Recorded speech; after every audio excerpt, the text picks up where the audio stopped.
Hello दोस्तों, सभी को नमस्कार, राधे राधे। सभी दोस्तों का स्वागत है let's education Kotputli digital platform पे। तो आज की क्लास में अपन बात करेंगे करंट अफेयर से संबंधित। कल ही पद्म पुरस्कार 2026 की घोषणा की गई है। यानी कितने पुरस्कार दिए गए हैं और किसको दिए जाते हैं पुरस्कार? जो देश के नागरिक होते हैं उनको दिए जाते हैं, यानी कला के क्षेत्र के अंदर या कोई समाज के क्षेत्र में या फिर स्पोर्ट्स के क्षेत्र के अंदर ये अवार्ड दिए जाते हैं। तो आपको पता होना चाहिए कि जो ये पद्म पुरस्कार हैं ये क्या होते हैं, देश का सबसे बड़ा पुरस्कार कौन सा होता है। तो उन सभी को इस क्लास के अंदर अपन कवर करेंगे, टू द पॉइंट इस क्लास के अंदर समझने वाले हैं। तो जो भी साथी चैनल पे नया जुड़ा है वो चैनल को बेल आइकन के साथ में सब्सक्राइब करें, जिससे आपको हर क्लास का नोटिफिकेशन मिल सके। अगर बात करें कि जो पद्म पुरस्कार है ये भारत के सर्वोच्च नागरिक सम्मानों में से एक है। कौन सा? पद्म पुरस्कार। और इसकी कैटेगरी कितनी है? इसकी 3 श्रेणियां होती है। किसकी? पद्म पुरस्कार की। कौन कौन सी कैटेगरी है? जिसके अंदर पहली है पद्म विभूषण, पद्म भूषण और पद्म श्री। तो 3 कैटेगरी है पद्म पुरस्कार की।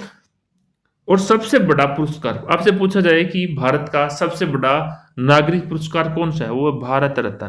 कौन सा है भाई? भारत रत्न। और ये कब स्टार्ट हुआ था? 1954 के अंदर, 1954 में शुरू हुआ था भारत रत्न, जो देश का सबसे बड़ा नागरिक पुरस्कार सम्मान है। ये पूछा जा सकता है। नेक्स्ट है, अपन बात करते हैं कि ये जो नागरिकों को पुरस्कार दिए जाते हैं ये किस लिए दिए जाते हैं कि जो नागरिक होते हैं जिन्होंने समाज के अंदर या देश के लिए अच्छा उत्कृष्ट योगदान दिया है, तो उन सभी को ये सम्मान दिया गया है। कुल कितने पुरस्कार हैं? कुल कितने हैं? 131, 131 टोटल पुरस्कार हैं। अगर इनमें से बात करें तो पद्म विभूषण कितने हैं? 5 हैं। कितने हैं? पद्म विभूषण कितने हैं? 5 हैं। और पद्म भूषण कितने हैं? 13 है। और पद्म श्री 113 है। 5, 13, 113।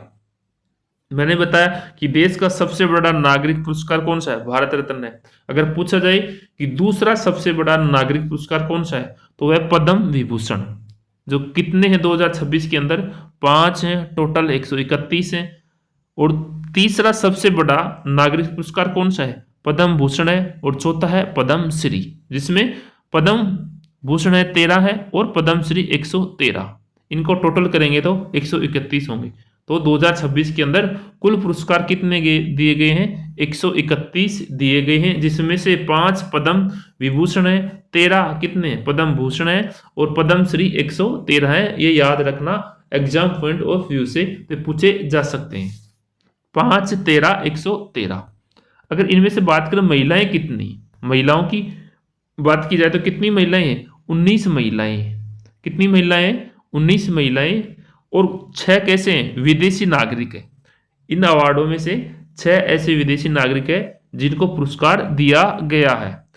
और बात करें, कुल 16 लोगों को मरणोपरांत पुरस्कार दिया गया है। यानी मरने के बाद में किस किस को कितने पुरस्कार दिए गए हैं, तो वह 16 ऐसे लोग हैं जिनको मरणोपरांत पुरस्कार दिया गया है। नेक्स्ट है कि पद्म श्री 2026 भारत के नागरिकों को उनके उत्कृष्ट योगदान के लिए दिया गया सम्मान है। अब बात करते हैं अपन राजस्थान के संदर्भ में कि राजस्थान के अंदर कितने व्यक्ति हैं जिनको पद्म श्री 2026 अवार्ड से क्या नवाजा गया या सम्मानित किया गया है। तो सबसे पहला व्यक्ति है गफरुद्दीन मेवाती जोगी। गफरुद्दीन मेवाती जोगी किस क्षेत्र के अंदर इनको ये अवार्ड दिया गया? लोक कला व संगीत के क्षेत्र के अंदर इनको ये अवार्ड दिया गया है। कौन सा? पद्म श्री अवार्ड। और ये जोगी समाज से आते हैं। कौन? गफरुद्दीन मेवाती। कहां से आते हैं? जोगी समाज से। और जिला पूछा जाए तो भरतपुर जिला से आते हैं। डीग अलवर क्षेत्र के मेवात के प्रसिद्ध लोक कलाकार है। जो डीग अलवर भरतपुर का क्षेत्र है ये क्या मेवाती क्षेत्र है, तो वहां के क्या है? प्रसिद्ध लोक कलाकार है। अगर इनके योगदान की बात की जाए कि देखिए जो गफरुद्दीन मेवाती है इनके योगदान की बात की जाए तो इन्होंने क्या योगदान दिया है लोक कला और संगीत के अंदर? कि पांडुन का कड़ा की परंपरा के संरक्षक है। और जो बपंग है, जो बपंग वादक और लोक विधाओं को भारत और विदेशों के अंदर क्या एक पहचान दिलाई है, किसने? गफरुद्दीन मेवाती ने। तो ये इनका योगदान रहा है। नेक्स्ट बात करते हैं कि इसके अंदर महत्वपूर्ण क्या है, कि राजस्थान की लोक संस्कृति को जीवित रखने या उसको पेश किया गया। राजस्थान की लोक संस्कृति को जीवित रखकर पेश किया गया और पारंपरिक वादों और गीतों को इंटरनेशनल मंच के ऊपर ले गए हैं। कौन? गफरुद्दीन जो मेवाती हैं, जोगी समाज से आते हैं। कहाँ से हैं? भरतपुर जिले से हैं। लोक कला के और संगीत के क्षेत्र के अंदर इनको पद्मश्री अवार्ड दिया गया है। और ये अपनी जो राजस्थान की संस्कृति है, जो कल्चर है, उसको क्या इंटरनेशनल मंच के ऊपर लेके गए हैं। तो ये इसका महत्वपूर्ण पॉइंट है। दूसरे व्यक्ति कौन है? तंगाराम भील है। कौन है? तंगाराम भील है। और ये कहां से आते हैं? ये जैसलमेर से आते हैं। इनको भी लोक कला व संगीत के क्षेत्र के अंदर पद्मश्री अवार्ड दिया गया है।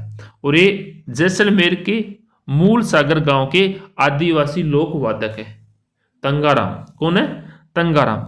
अगर इनके योगदान की बात की जाए तो इनका क्या योगदान था, कि राजस्थान के प्रसिद्ध जो अलगोजा वादक है, जो भील समुदाय के संगीत को आगे बढ़ाया। जो तंगाराम है, जो जैसलमेर से आते हैं, इन्होंने क्या किया है, जो अलगोजा वादक है, राजस्थान के प्रसिद्ध क्या है, अलगोजा वादक है, और जो भील समुदाय के संगीत को इन्होंने क्या है, आगे बढ़ा गया। अगर बात करें इनके महत्वपूर्ण योगदान की, तो ये पारंपरिक लोकवादों का निर्माण और प्रस्तुति राज्य और देश के अंदर अलगोजा कला का क्या किया, प्रचार प्रसार किया गया है। तीसरे नंबर पे आते हैं स्वामी ब्रह्मादेव महाराज। कौन से आते हैं? स्वामी ब्रह्मादेव महाराज। और ये कहां से आते हैं? ये श्री गंगानगर से। ये समाज सेवा के अंदर इन्होंने उत्कृष्ट कार्य किया है, इसलिए इनको क्या दिया गया है? पद्मश्री अवार्ड दिया गया है। जो राजस्थान के समाजसेवी और आध्यात्मिक गुरु हैं। कौन? स्वामी ब्रह्मादेव महाराज। याद रखना, 3 व्यक्तियों को दिया गया है पद्मश्री राजस्थान के अंदर। इनके योगदान की बात की जाए तो शिक्षा, स्वास्थ्य और सामाजिक के क्षेत्र के अंदर दशकों तक काम किया है और गरीब पीड़ितों के लिए समर्पित सेवाएं की हैं। किसने? ब्रह्मादेव महाराज जी ने। अगर इनके महत्वपूर्ण योगदान की बात करें तो ग्रामीण और समाजोपयोगी कार्यों में स्थायी योगदान दिया गया है इन्हों के द्वारा। तो ये 3 व्यक्ति थे जिनको पद्मश्री अवार्ड से नवाजा गया है, जो राजस्थान से बिलोंग करते हैं। तो ये आज की क्लास थी। आई होप सभी दोस्तों को समझ में आई होगी। नेक्स्ट क्लास अपन करेंगे इंडिया लेवल की, यानी इंडिया से संबंधित जितने भी टोटल 131 अवार्ड दिए गए हैं, उन सभी को डिटेल के अंदर उस क्लास को कवर करेंगे। तो मिलते हैं नेक्स्ट क्लास में। Thank you. जय हिंद, जय भारत।